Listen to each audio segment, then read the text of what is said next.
So I'm talking about the Mercury trine Jupiter that's upcoming on the 29th of August. And that will be here in Central Europe at 3:27 in the afternoon, 15:27. And you're going to have Mercury from Virgo overcoming the Jupiter in Capricorn. Mercury will be earlier in zodiacal order, which is quite nice because Mercury can maybe feed and give Jupiter some of its power. I think that you can let your Mercury feel the abundance that you're trying to lean into at this time. You know, this aspect will trigger the Capricorn pileup that has been ongoing, that we're all kind of tired of by this point, because Saturn has been in Capricorn since December 2017.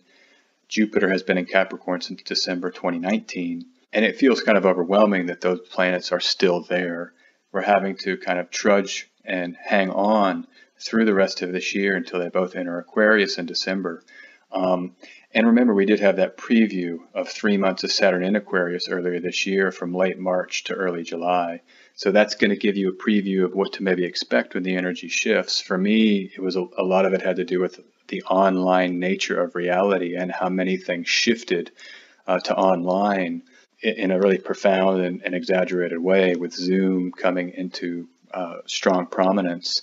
But here, I think Mercury coming is very, very strong in Virgo, right? Mercury has power in Virgo to do mercurial things, and it's sending that energy via trine to Jupiter.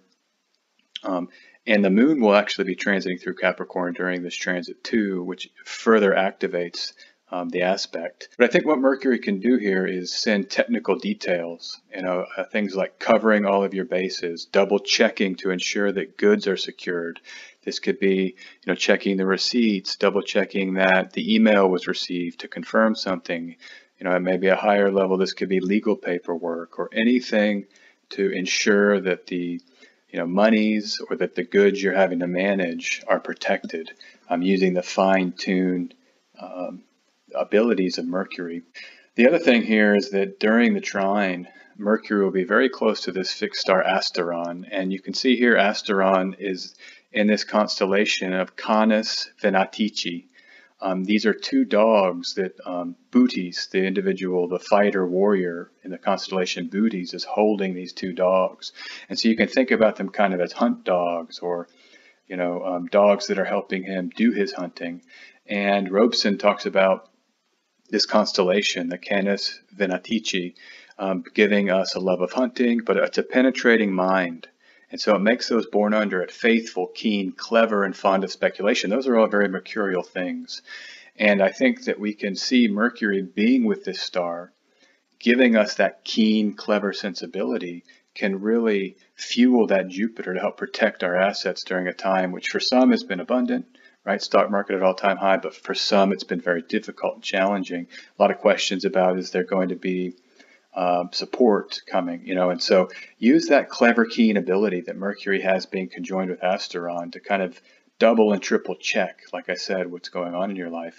Jupiter during this trine will be conjoined the fixed star Rukbut, and this is a star that's right between the knees of the Sagittarian horse, human figure, the archer, and so it's the front two legs of that horse that from those legs comes a human form.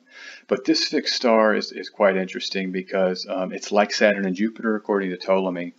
And Saturn rules the hard work, right? And the discipline and the putting in of effort.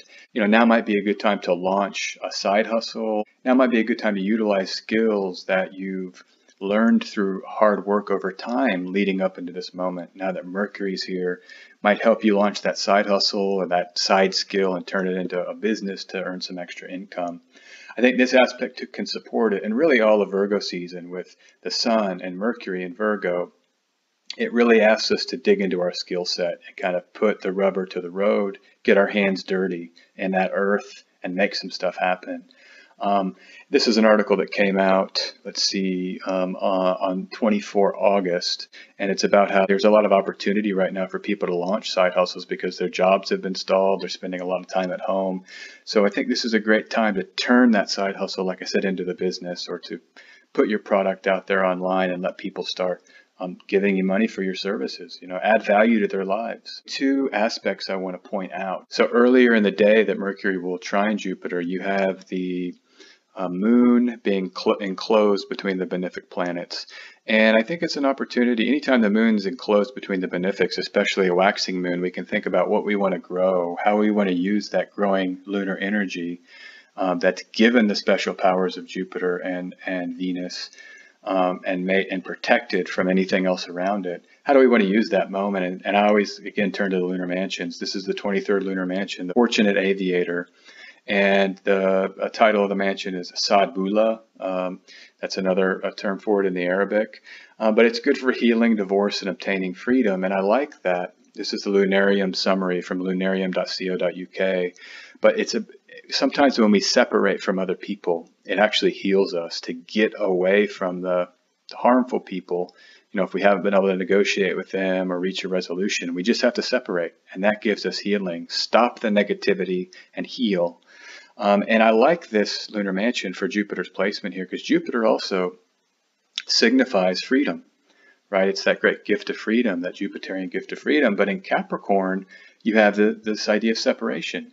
And so it's a very nice delineation for Jupiter and Capricorn, actually. It's the freedom that comes from being separated from difficult people and difficult conditions. So look for that. Think about what you need to get free from. You can write it in the comments below if you want. What can you free yourself from? What negative things can you cut off during this upcoming transit here, 29th August?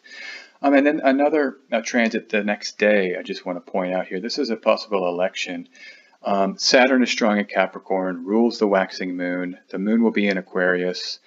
In these fixed signs. The fixed signs do not make hard aspects, hard being just challenging, dynamic, strain inducing.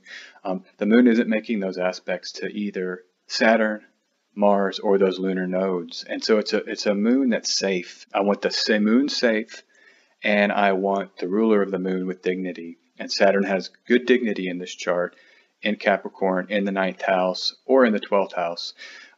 Depending on what rising you get. I suggest a Taurus or Aquarius rising, because then you're also getting those fixed signs on the rising sign, which can be good for longevity and stability. And if you go with the Aquarius rising, you have Saturn in its what we call its joy in the 12th house in Capricorn. If you go with the Taurus rising, you get Saturn in that 9th house, which is a pretty good house. It's not a dynamically activated house by being angular, but it's still a nice house for a planet to be in.